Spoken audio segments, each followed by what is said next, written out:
ಇವಾಗ ನಾವು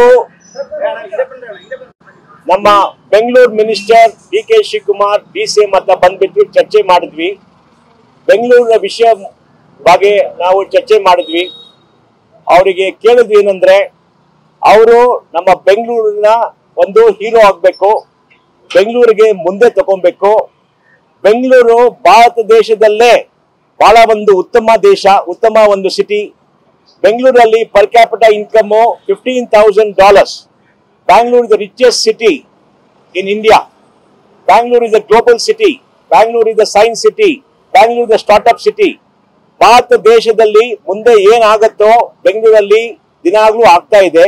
ನಮಗೆ ಒಳ್ಳೆ ಇನ್ಫ್ರಾಸ್ಟ್ರಕ್ಚರ್ ಬೇಕು, ಒಂದು ಕ್ಲೀನ್ ಸಿಟಿ ಬೇಕು, ಫುಟ್ಪಾತ್ ಅಲ್ಲಿ ನಾವು ನಡಿಬೇಕು, ಪಬ್ಲಿಕ್ ಟ್ರಾನ್ಸ್ಪೋರ್ಟ್ ಬೇಕು, ಒಳ್ಳೆ ಇನ್ಫ್ರಾಸ್ಟ್ರಕ್ಚರ್ ಎಲ್ಲ ಬೇಕು, ಮೆಟ್ರೋ ಎಲ್ಲ ಜಲ್ದಿ ಕಂಟ್ರೋಲ್ ಆಗ್ಬೇಕು, ಇದು ಕಂಪ್ಲೀಟ್ ಆಗ್ಬೇಕಂತೆಲ್ಲ ಕೇಳಿದ್ವಿ, ಚರ್ಚೆ ಮಾಡಿದ್ವಿ, ಮಾತಾಡಿದ್ವಿ. ಅವರು ಪ್ರಾಮಿಸ್ ಮಾಡಿದ್ದಾರೆ, ಅವರು ಬ್ಯಾಂಗ್ಳೂರಿಗೆ ಚಾಂಪಿಯನ್ ಮಾಡ್ತಾರೆ.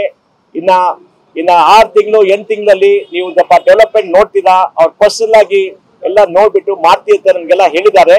ಅದಕ್ಕೆ ನಮ್ಗೆಲ್ಲ ಬಹಳ ಸಂತೋಷ ಆಗಿದೆ. ಇವಾಗ ನಮ್ಗೇನೋ ಒಂದು ಹೋಪ್ ಸಿಗ್ತಾ ಇದೆ, ಬೆಂಗಳೂರಲ್ಲಿ ಮಾಡ್ತಾರೆ. ದೇವರು ಅವ್ರಿಗೆ ಒಂದು ಆಶೀರ್ವಾದ ಕೊಡ್ತಾರೆ, ಅವ್ರ ಆಶೀರ್ವಾದದಿಂದ ಬೆಂಗಳೂರು ಅವ್ರು ಮಾಡ್ತಾರೆ.